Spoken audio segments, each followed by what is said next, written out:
door. Good evening, everyone, and thank you for tuning in to Community Updates and Enlightened Hearts.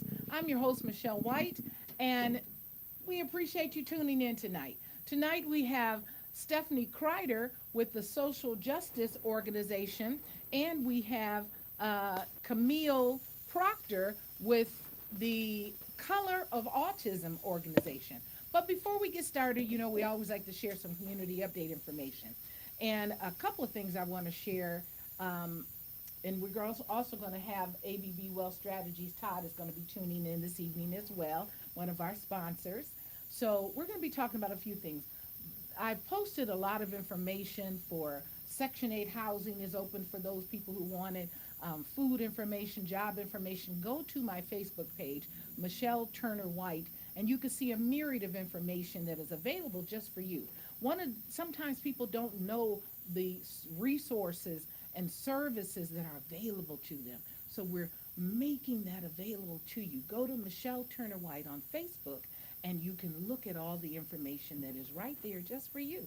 So we thank you for tuning in again. You can call in to us tonight at 313-355-6018. Again, that's 313-355-6018. And you can catch us on Instagram, Twitch, Twitter, YouTube, Facebook, and all streaming platforms. Dr. Regina, did you have some things you wanted to share with us this evening?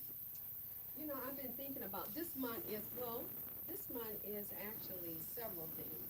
But what I wanted to focus on for the national awareness was mental health. This is Mental Health Awareness Month, May is. And I started thinking about it and what keeps people, particularly African Americans, and so happy to have our panel here, what keeps us from really seeking therapy? And then what are some things that have helped us to really embrace it?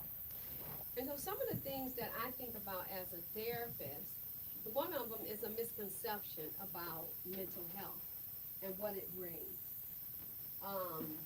Thank you. Mental health. People have a misconception about mental health. It's assumed that you're crazy, something must be wrong with you, and or there's a chemical imbalance. And all of those stigmas are around mental health. What I try to get my clients to understand is that I love what Dr. Sampson used to say. He said that disease is really a dis-ease. It's a dis-ease in the heart, mind, and soul. How about that? And sometimes we need guidance and we need help and understanding what is going on with us. And that's in any area of our lives. For instance, in teaching my child how to ride a bike, she needed my guidance. She needed help. She needed me to educate her on what it meant to spin those wheels or to spin that, what do you call it, pedal, right? Well, it's the same here. People are suffering from depression and anxiety. It is not about a chemical imbalance. It is a dis-ease of the mind, heart, and soul where you can receive some help. But I wanted to open this up to you ladies and ask you, what are some barriers you think that are out there that keep us, particularly African Americans, from seeking mental health? I would say stigma. You would say stigma, okay. Stigma, and I think it's just a long history of denial and systemic racism. That plays a huge part of why we're so reluctant to seek out help, especially for mental health and things associated with mental health. When you go back to slavery, the slave that couldn't work in the field correctly or couldn't do anything or was mentally unsound, that slave would usually get killed, just like the horse they put down. Okay, very good. Thank you for sharing that. What about you? I agree. I think it's stigma, and the stigma unfortunately infiltrates the family, right? And so now we have these cultural barriers that Yes, cause very us good. not to seek out help. Unfortunately, about 3 weeks ago, I had a cousin who actually committed suicide, Oh, wow, and it sorry was to hear in one that. of the most horrific ways you could imagine. And sometimes when you get to such a level of despair, you just don't, sometimes you don't know what you don't know. You don't know what to do. And I went back and I looked at his social media posts. I'm actually closer to his mom's age than his age, and so I wasn't as close to him. And I thought, let me go back and just see, was there something that was being stated, and just trying to, in my mind, rationalize it. And there were signals. There were signals that he needed help, and I think because culturally we've told ourselves that we're used to struggle. We're strong. We've come through slavery. We've come through all of these tragedies and trauma through our lives. And so you're a man, you can make it, suck it up, sort of a thing is what we tend to, pass Yes. on. Thanks for sharing that. I'm so sorry to hear that. My Yes, our cousin condolences. killed herself. It was a year last month. You know, in one of the worst ways as well. What would you say, Vanessa? I agree with everything I've heard from Camille and Stephanie. And I just think it's education. People becoming more aware, Yes. delving down into the history, understanding our history, the stigma, but just the knowledge, getting the education, and not ignoring, like Stephanie said, just denying it, and just not paying enough attention to our young people, to our, just not seeing the signs. Not seeing the signs. I love that.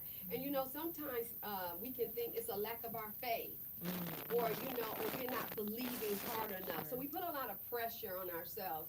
I want to encourage you though that in this month, get help.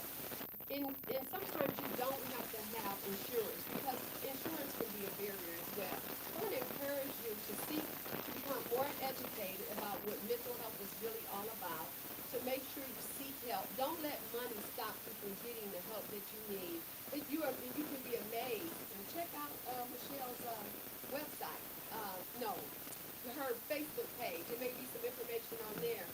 Seek information. The best thing we can do is seek. Dr. Regina is our information. This is why she is here, one of the reasons. Well, I was about One to of say, the reasons. okay. One. This is Yes. a licensed therapist here for you to talk to. Call in. You don't have to say your name. That's true. Call in. That's true. 313-355-6018. You can talk with Dr. Regina. She's here. One of the things that I will say before Todd comes on is that a lot of times there's signs that people are giving and we're not paying attention because we're too busy. Everybody's too busy in there. I've seen people posting on Facebook stating that they are ready to kill themselves, and everybody just went by it. Everybody just maybe gave them a scripture, and some people didn't even do that. That's true. But when I'm telling you I'm ready to kill myself, I'm saying help. I need you to call me. I need you to check up on me. I need you to do more than just say, okay, she gonna be all right. I'm glad you brought that up. But you can call 988. 3 numbers. How about that? 988. And get crisis assistance. And they can even guide you. And Michelle is right. You can give me a call. So here's my number. You can call me at 248-648-1733. That's 248-648-1733. And I'm sorry about that because I almost forgot my role. So I was like, well, yeah, that's right. And so anyway, I just wanted to top that off. This is Mental Health Month, and I'll turn it back over to you. Well, in just a moment, we're going to have our one of our sponsors, Todd Bernstein, who's going to be calling in. Again, the number here to call in on is 313-355-6018, and I'm sorry, Todd is going to be mentioned.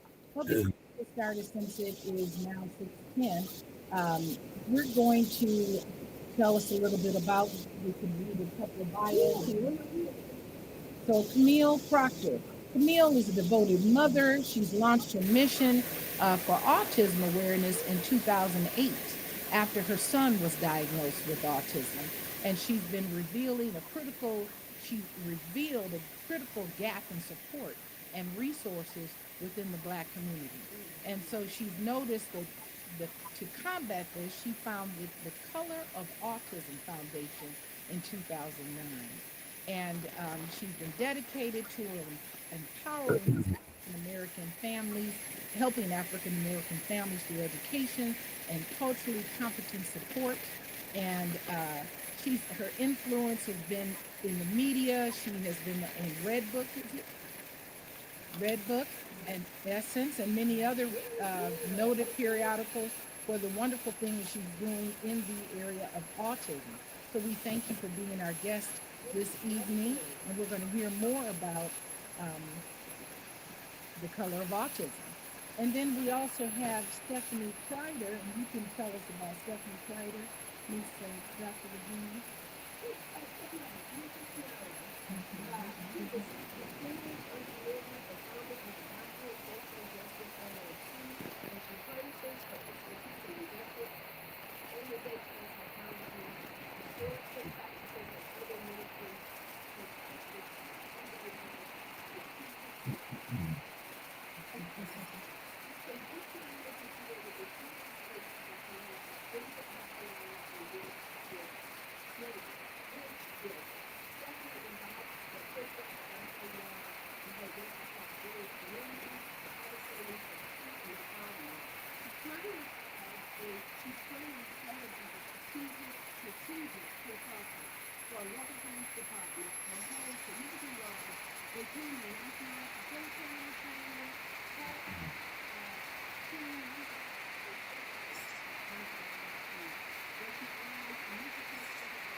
Hello, how are you?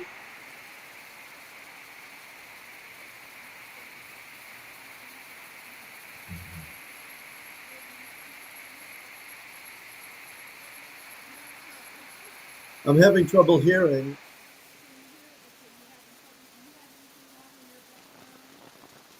Turn everything else off, please. Television, radio, anything. Can you hear it now?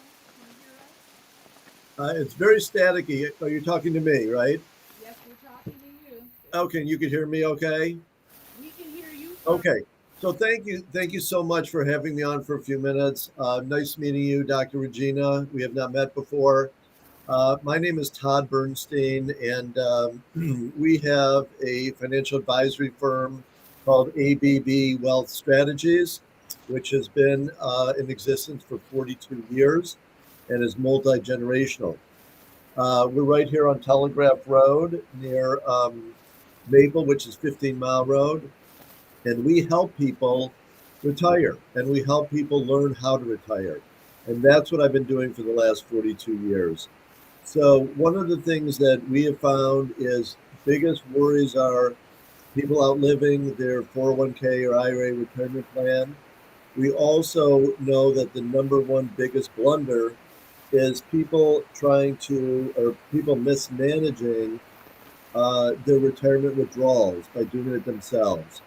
People don't know how long they're going to last. I mean, how long they're going to live, how much to take out, how long the money may last, where to invest it, all of these things. So we specialize very specifically in retirement literacy and helping people live and maintain the same lifestyle without ever running out of money or without running out of income.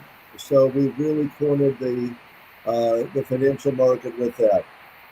Michelle and Regina, I wanted to mention again that we have a movie called The Baby Boomer Dilemma, which I bought the rights to show. It's a full-length film that we show in movie theaters, and we have 3 showings coming up. Either Michelle can tell the dates or I can. But the movie is wonderful, and everybody who would like to come, Michelle will tell you how. It is complimentary to come to the movie, to watch the movie, and you get popcorn and a drink as well. But the movie is awesome. It's rated PG and explains everything about the idea of retirement literacy and a fictitious couple going through all the trials and tribulations. And I don't want to give away the ending, but it's well worth seeing. So I think that's the first place to start seeing that movie. maybe coming to see us at our firm would be wonderful. Awesome, Todd. Well, I'm going to give some couple of those dates are May the 8th, May the 9th, and May the 14th. And those are all the movie dates will all be at the Imagine Theater in Farmington Hills, right on Grand River. And the movie will start at 6 o'clock p.m. It's 45 minutes, an hour and 45 minutes, so it's not long. You receive a wealth of information. I have had the opportunity to sit down with Todd myself to get some further help as in retirement and make some better choices, to have more to add to my retirement. And he gave me excellent peace of mind sitting down with him. So I encourage you to call 248-988-8200. He has been helping a wealth of people, as he stated, for over 42 years. And I can't say enough that just sitting down talking with him and hearing what he had to say, he really helped me tremendously as I am preparing to go into retirement. So call ABB Wealth Strategies at 248-988-8200. And again, the movie dates coming up at the Imagine If You Call May 7th, Tuesday, May 7th at 6 p.m., Thursday, May 9th at 6 p.m., and Tuesday, May 14th at 6 p.m. And so, 7th, 9th, 14th. So, but if you call 248-988-8200, this one you're going to RSVP. Right, we could get you whatever if they call that number. It's complimentary services, and you get popcorn and pop, and the movie is funny. It'll make you cry, it'll make you laugh, and it will give you a wealth of information. I've never sat down at a theater and I've taken notes. I was actually taking notes. So call 248-988-8200 so that you can talk to Tom Bernstein himself. Or register for the movie. Todd, we do thank you. Can you hear us? Yes, a little bit. There's a lot of static for some reason, but I heard everything. Lost him on the voice, but I still see that he's on screen. So thank you very much, Todd. Thank you so much for having me. Nice talking to you. Thank you so much. Soon. Can you hear us now? I can. It's a little bit better. Yes. We can't And hear I think you, so we're going to you can say hear me. for tonight, and I will the information is going to go across the screen, and I'm going to share the number again for all of our viewers and listeners. But thank you so much. And anybody that, if you could hear me, anybody that wants to come to the movie, they have to pre-register by calling our office, and you gave the number. So thank you so much. With us today, and so Vanessa. Vanessa is Vanessa does a myriad of things. Vanessa is a part of a few different organizations, one of them being an organization called Undivided. Yeah. And she's going to tell us about them. And then another organization she's a part of called Women Confronting Racism. Thank you so much, first of all, my sisters that are part of our Women's Life Organization. Yes. Both of them are. Yes. And we go back, and I'm so grateful for this opportunity to be here at the podcast. But the Undivided is something that I've recently been a part of as a facilitator and leader, and we're developing a civic engagement team. And Stephanie is going to talk more about that later, but it's a phenomenal opportunity for us to do some wonderful training and to help one another in regards to our become better communicators, better listeners, being able to address conflict, handle conflict, also being able to have those courageous conversations, rather courageous. Yeah, really. Rather we're talking about things that's going on in our country, things that's going on with our children, our grandchildren, things that's happening with the election that's going to be coming up. We're going to be talking about just a wonderful, different subjects and topics that we need help on. And so Undivided is a phenomenal organization. Stephanie's going to give us more information on that. But also I'm a part of the Women Confronting Racism.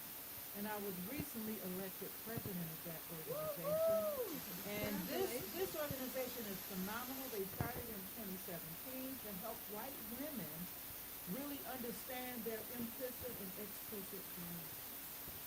And I love it because it's very diverse. We have Sisters of Mercy, we have Jewish women, we have women from different cultures and different ages, and it's just a wonderful group that, matter of fact, we're getting ready to have our 4th annual conference that's coming up this Friday, May the 3rd, at Marygrove College, and Stephanie is going to be one of our breakout facilitators, and we're going to have a wonderful, wonderful time, and it's from 9 to 3 o'clock.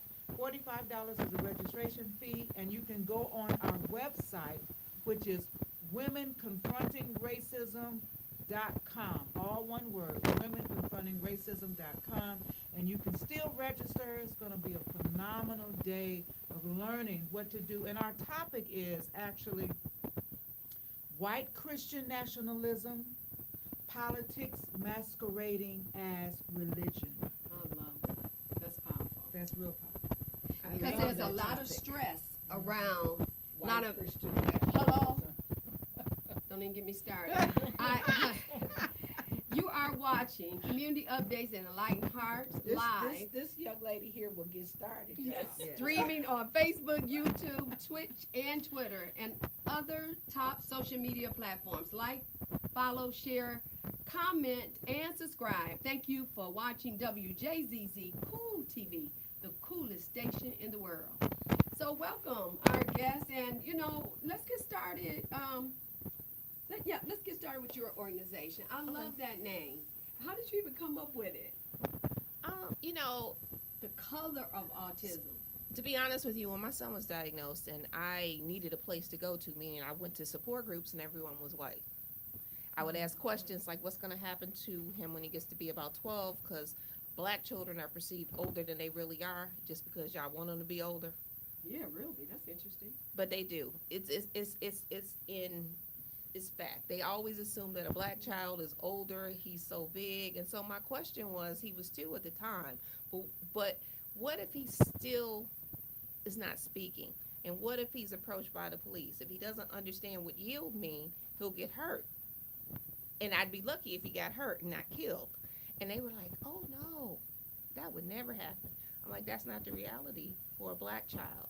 So I had to leave these groups because I didn't have a place. So I said, I'm going to have my own place. And I think I came up with his name because every time I would talk to a black person about my son being autistic, they say, isn't that a white disorder? And so I came up with the color of autism, and autism doesn't discriminate. And that's where it all came from. That is beautiful, Camille. One of the things that I read on, and actually this was okay to read, Instagram. It was Robin Holly. Is it Holly Robinson. Yeah. Her, one of the families that she had been working with, that's exactly what happened. Her son, the son, was killed, 15 years old, by police. He was autistic. That was Ryan Gaynor. Yeah, they were Yes. actually working together. We all kind of in conjunction, kind of. But that's kind of what the note shared says. yeah, I mean, now they're working with the family. So, Oh, okay. so let me just give you some insights on that, because this is one of those situations that I'm very passionate about. We're very passionate about, first of all, training and information. Okay. So we're a national organization, and so we are here in Detroit. We've trained over 700 families. Okay. And in fact, we have a community training, not police training, because every time a child like Ryan gets killed in their own home, or a child like Stephon Watts in Chicago gets killed in their own home, who's autistic or going through a mental health crisis, Walter Wallace, who I wrote a CNN piece about he just had a mental health crisis in Philadelphia. They say police training. The police don't need to be trained anymore because they've gotten millions and millions of dollars to be trained. Have you ever noticed that a black person never gets shot in the foot, never gets shot in the finger, never gets shot in the toe? Yes. They always get shot fatally. Okay. And so when you talk about that young man, Ryan Gaynor, the problem was the family called the police. They dialed 911 for a mental health crisis. Yes. And there was no crisis intervention team called out. The police aren't crisis interventionists. That's right. And that baby had a rake in his hand. He had a rake. And the one mistake that the sister made, and I'm not victim blaming, is she forgot to say, my brother is autistic. What happened was in the emotional part of what he was doing to her, and she just kept screaming. And so a person who's the dispatcher, they hear those screams, they're like, hurry up, They don't know. hurry up, right? Mhm. And that's sad. But then on the opposite end of the spectrum, we have Stephon Watts in Chicago. His family called the police, and then they said never mind. And the father had just come home from his chemotherapy, and the police pushed him down and walked over the boy, walked over the father. The boy ran to the basement in his own house. The cops said the boy tried to pull a knife on him and shot him 27 times in their own home. So these are the things that we're up against, and I think that our community really needs to come to terms with, first of all, that if our children are autistic, we need to embrace it, and then we also need to get as much information as possible so that we can create a community by design that's going to include and protect them. I love that community. Thank you by very much design. for Camille, for sharing that. Yeah. I also want to know, and it's unfortunate that because of autism, children being autistic, and those situations can happen where it becomes fatal.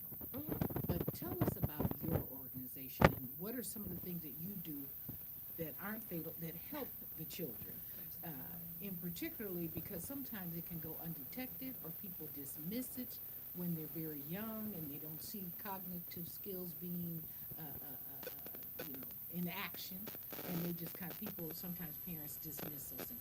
Tell us about your organization, what you do to help autistic. So what we do is we work with families to identify the early warning signs. So if you go on our website, you'll see that we have early learning, where early intervention What are a videos. couple of those? Pardon me? A couple of those early warning signs that you can share. So, you know what? There's a lot of things now, and the list has gotten so much longer now. If I were to say a child doesn't make eye contact, some don't make eye contact. My son did make eye contact. Some kids don't speak. Some kids do speak. Some kids flap their hands.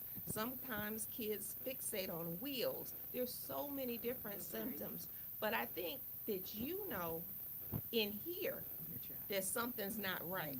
And if you feel like something's not right, then you seek that diagnosis. And that was the case for me because my son didn't have the telltale signs. He was eye contact. He smiled all the time, but no one noticed. He only smiled at women. He would only let women touch him. He'd see a man and he'd be like, I'll cut you. And so what we do with the Color of Autism is that knowledge is power. So you won't see us in the community having picnics because I don't care how many versions of Cha-Cha Slide anybody knows. Because when you finish that slide, you're going to slide home and your child is still going to need help. So we focus on parent training, where we're training parents on how to be data collectors to figure out, okay, this child does this at this time, okay, and then they bring it back to us and we help them address those issues so they can go on their own and go do the Cha-Cha Slide, but not on my dollar, because everything we do is free. We do quarterly 5-week trainings on Saturdays, and we teach parents, we introduce them to Black speech and language pathologists, Black behaviorists, Black psychiatrists, Black developmental pediatrician, everything Black, as Issa Rae would say. And then after they do the 5-week training with us, we send them to an autistic Black trainer who is the mother of 2, and she teaches them positive discipline for a child on the spectrum. And that's important because these children are still children and they still need discipline. And if you're able to, like I said, have the information that you need to be empowered, situations with escalating behaviors will be minimized. And that's the whole goal. We don't want to be sending flowers. We don't want to pay for funerals. We don't want to do any of that stuff.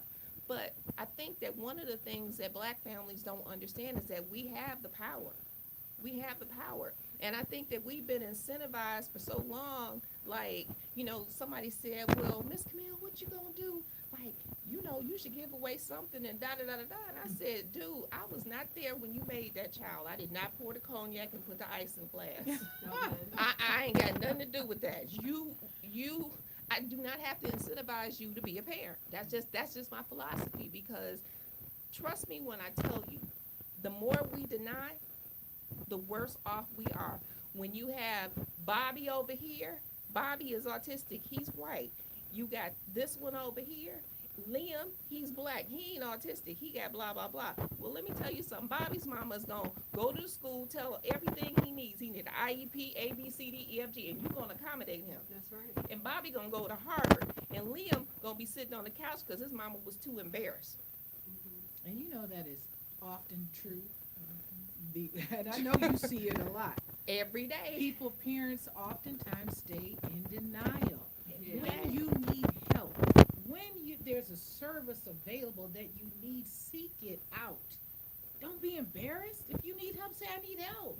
I think though that's easy to say, right? That It that, is, You know, but- when you feel embarrassed, or because you first got to deal with the fact that you are not only feeling embarrassed, but you're blaming yourself for whatever has happened Mhm. to your child.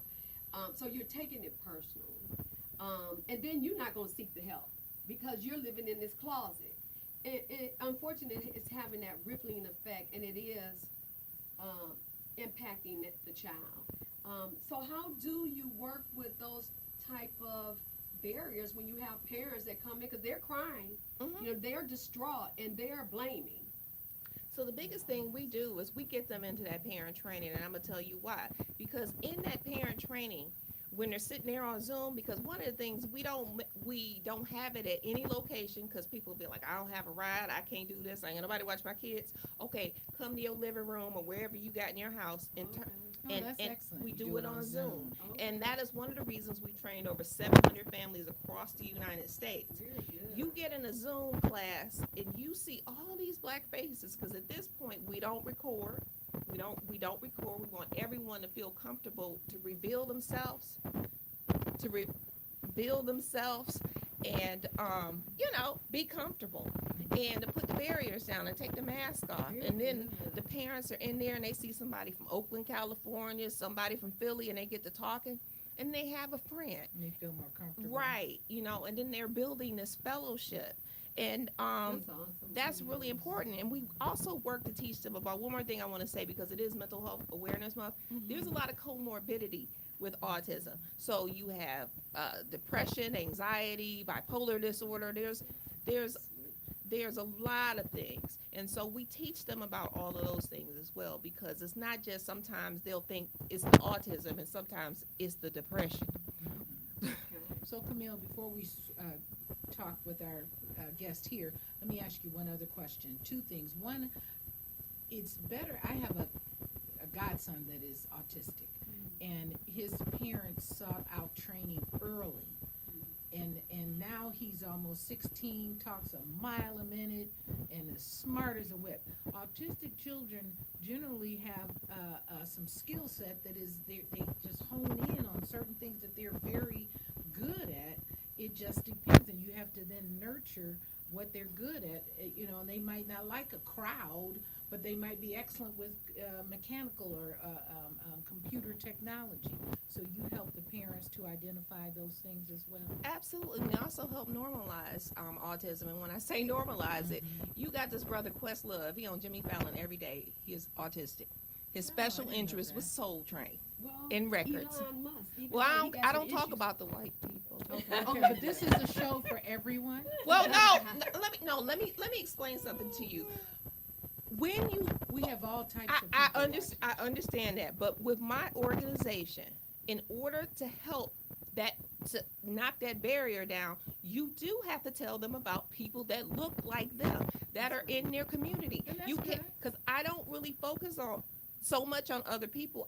I'm glad for their accomplishments, but the reality of it is we need to see more people like us, because I there's a agree. lot of high masking people that are autistic. I ain't gonna tell you who they are, because but you'll be like, yeah, it's a lot of high masking autistic people. And lastly, I am moderating a panel at the Boris Lawrence Henson Foundation, and that's you can go there online, Boris Lawrence Henson. If you don't have any insurance, they can connect you to a mental health counselor or therapist. But I'm moderating a panel in Baltimore on May the 31st. It'll be cast live through BET on autism, mental health, and crisis intervention. So tell people how to get in touch with you. Yeah. To get in touch with me, you just go to thecolorofautism.org. Which is where I found you. colorofautism.org. Is there a number you would like to have them call? They can give us a call at 313-444-9035. 313-444-9035. Give Camille Proctor a call at the Color of Autism, and then she's got an upcoming event on May the 31st that is going to be streamed live on BET, did you say? Mhm. We thank you so much for coming out, and you certainly are welcome to chime in, too, as we're talking about social injustice, which is kind of part of what you're speaking about, too. They tie in together. That's how I got started. So Okay, so tell us about that. yeah. So I'm originally born and raised in Detroit, and through a series of events that happened to us, my mother moved us to Southfield, and then when I got married, lived in Highland Park, and then my husband moved us to Bloomfield. And so my background and what I've seen in the educational system myself and what I've seen from other students has been varied, right? When we moved to Bloomfield, I quickly realized when we were there that there were some differences from what I had experienced growing up. And not only was our elementary school targeted to close because we were the school with the most black kids, and I'm talking very few, but there was disproportionate discipline that was occurring in the district. Yes. And oftentimes those were the students who were labeled as special education students. And so I started getting a dose of like this reality that I had never known about, okay, growing up. And then coming into a situation like Bloomfield, I thought it was very unique. And what I found was that most of the suburban communities that we all praise have been a part of these disproportionate discipline lists. That's right. And our children have been labeled as having special education. There are kids, I had a neighbor who removed her child from the school district when he was in kindergarten because he came home talking about he didn't like the way his nose looked and his identity. And the teacher was always targeting him, like if he wiggled, there's something wrong with you, right? So these are things that are happening to kids, and I didn't really know a lot. I have family members who are autistic, have Down syndrome, family of mental illness. My mother actually has bipolar disorder, and I was her caregiver for a while. And so you're thrust into these situations and don't really know what to do. And I think for me, as I started learning about this disproportionate discipline, I started learning about the achievement gap or opportunity gap, however you want to see it.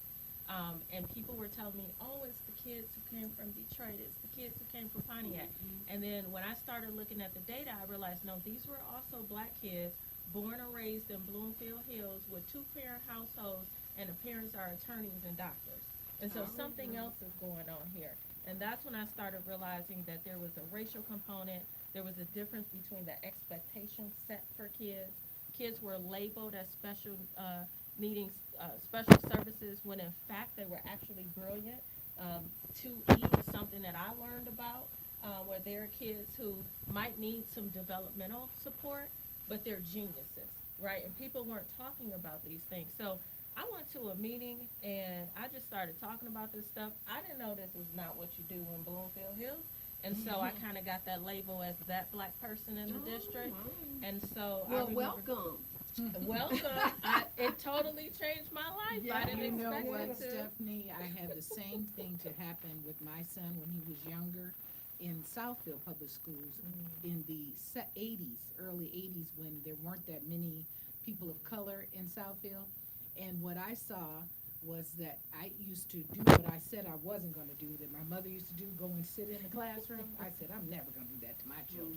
Sat right in that classroom, and what I found was that instead of, they were trying to say that all the black kids had ADD, and they needed Ritalin. I said, my son doesn't need Ritalin. He is perfectly fine. There's nothing wrong with him. Well, what I found was that the instructors, the teachers, did not know how to handle this influx of African American students that were coming into their city. So I set up for the teachers to have an in-service so that they can learn how to deal with the other cultures, because we're coming, but there's other cultures coming too. So you need to trickle it down. You need to learn now how to deal with these children. When I sat in the classroom, I saw teachers where they didn't know how to. See, we're not in that. For those of you who are listening from other cultures, we don't let our children say and do anything with for most of them, like this new generation. But you know, if Johnny needs to sit down, Johnny. Well, they're not used to, some other cultures are not used to that, and they let you say what you want to say, you can cuss them out, you have freedom of speech. Well, you don't have the same freedom of speech in an African American home, you get a shoe up your behind. Well, not even in those schools though. They didn't give blacks the freedom of speech. Well, what they did was they allowed students to, like, for instance, a little girl was sitting on a boy's lap in the classroom, and this was in elementary, maybe junior high school. No, because the teacher didn't know how to tell the young lady, you need to go and sit down. She was afraid to confront it. And so she let the little kid stay on the boy's lap. And I intervened. Next thing I know, I became the PTA vice president I was going to and mention that the too. youth commissioner have for to the do whole it. city. You have to of do Southfield. a community. If Exactly. You can take the time off of work, go to that morning meeting, go to that evening meeting, because it gives Sit you in power. those classes. It That's gives right. you leverage, and that's what I did. Same And thing. and I will tell you though, there are children who are doing the exact same thing in the schools, but because you're black or brown, See, that's you just get a different type of response, right? You definitely And get a when- different type of response. I'm gonna tell you what really changed me from becoming being a concerned parent to being an advocate for all the kids. And for me, it did transfer from the black kids to all the kids, because I ended up seeing more of the system. Exactly. And I had a principal tell me in a meeting, we were with the superintendent, school board meetings, multiple cabinet members, and the principal said, the problem is that your parents don't know how to play the game. And I remember being so angry, and I was like, the game? Like, what's the game? But this is when I realized that I needed to not only know what the game was, but I need to know how to master it so I can teach other people how to do it. And that's what our parents have to do, and we have to keep that going generation after generation after generation, because we can bring in cultural competency. We did. I brought in the Michigan Department of Civil Rights. I We called had a whole ACLU. training for all the teachers We did in the all city of types stuff. Southfield. Exactly. But you gotta be, And it but you gotta helped. be an advocate and hold them accountable. Exactly. But now, since you brought it up, tell us what the game. I know what the game is. Can you Ooh, enlighten that's some a of our? mouthful. That might be Just another enlighten, show, just Michelle. just enlighten them just a teeny bit, because somebody's saying, what game? So I would tell you, first of all, do your homework, do your research. That's right. One of the things that I would always do is I would show up at meetings, even board meetings, and I would learn who the people were.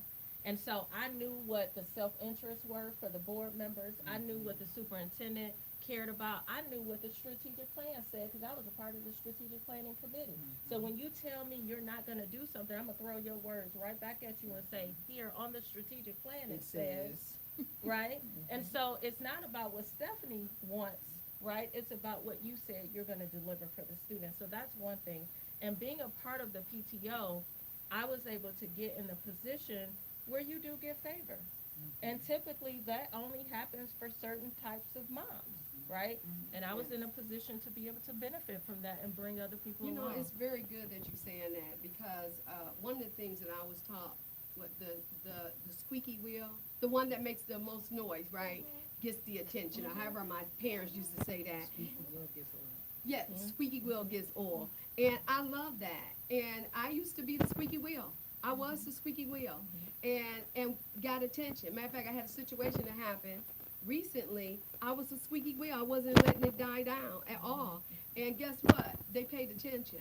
So the way we do have to do our research. That is really true.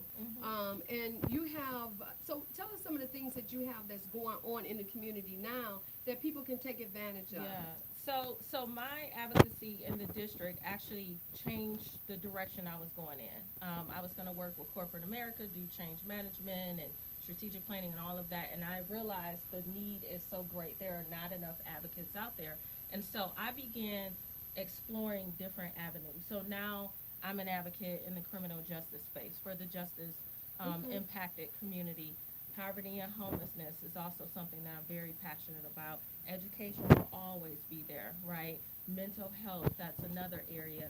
But one of the things that I ended up realizing is that no matter what you're looking at, if you do a comparison, somehow black and brown people always end up at the bottom of any of those lists, And so I said, what's really happening here?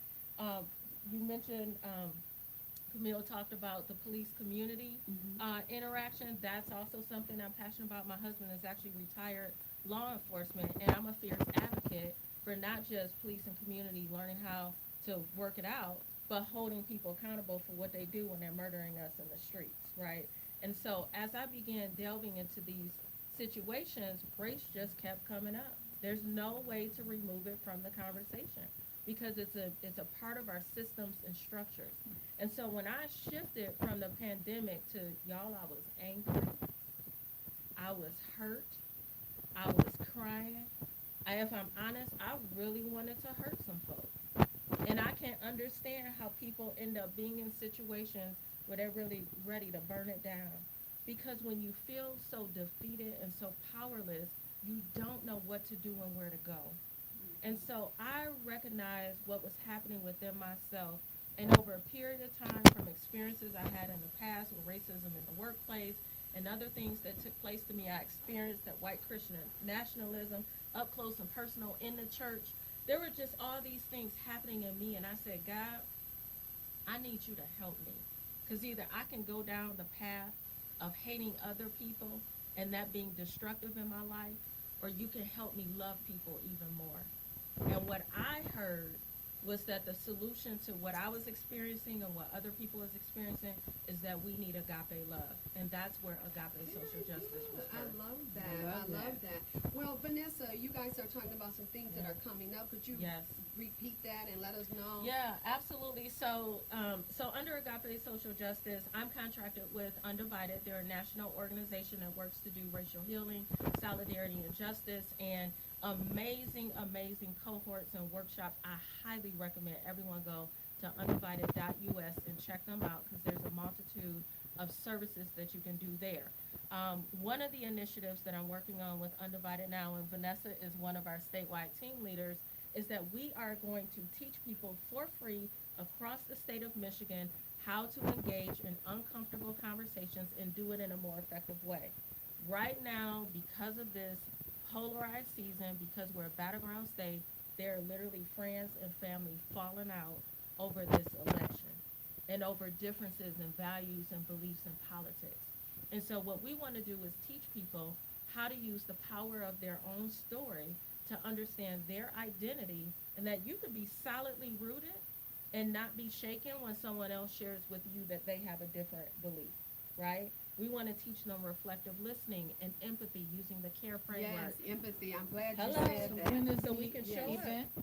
So we're actually doing a statewide training with our leaders on May 18th, and then we're going to have regional trainings that will be coming soon across the state, and we will be announcing that. We'll be sharing with people. Those will be free trainings, and so we're going to help people to understand how do I leave these conversations without us falling out and demonizing each other. But you know what? Actually, I'm going to figure out that we do actually have common ground. I'm approaching it in a different way than you are, but there's some similarities in terms of what we want the outcome. I think to that be. is so important, and thank you so much for sharing that, because we forget about empathy. And empathy is not relating to the other person. It is being able to walk in a person's shoes, and we forget that. And so I'm so happy to hear that you have that component. I just want to shift real quick back over to you, Ms. Proctor, and just ask that you give us your information, because we don't want them to, they're going to be shooting about the air pretty soon. So please give us your information. What's going on that you would like us to know about? Well, I just want everyone to know that they have a place. So if they want to get information about autism, they can go to www.thecolorofautism.org. We have a father's support group. We have a mother's support group. We have, again, quarterly 5-week trainings that will begin again in June. Okay. We have a class that we're starting with autistic and what we call neurodivergent youth who have ADHD, teaching them how to do music engineering and make beats. So we have a plethora of stuff. Plus, we also train child care providers on how to accept and treat children who are on the spectrum correctly. So we do That is a daycare blessing. training as well. Yes, that is awesome. And they can reach you where? At thecolorofautism.org, and they can give us a call at 313-444-9035. And you wanted to say something? Yes, I should also give my website Yes, for please. Agape Social Justice is AGAPE, Agape, socialjustice.com. When you go there, you can actually get information about the talk show as well. We're on social media platforms. YouTube has our first season, our second season episodes, and there are some on there regarding mental health too. That's awesome. We thank you all for coming and sharing all the wealth of information that you have shared. Vanessa, did you have anything else that you wanted to share? I just want to remind you of our website for Undivided, undivided.us. And then to look at that website, and it's only a 2-minute video that gives you a wonderful overview of what Undivided does and how it could benefit our community. Well, thank you. You have been watching Community Updates and Enlightened Hearts, live streaming on Facebook, YouTube, Twitch, and Twitter, and other top social media platforms. Please like, follow, share, comment, and subscribe. Thank you for watching Wjzz Cool TV, the coolest station in the world. Blessings. I'm gonna drop one other quick nugget. It little disturbed me a little bit between Weinstein getting his stuff dropped, and what happened with Bill Cosby. It's free. That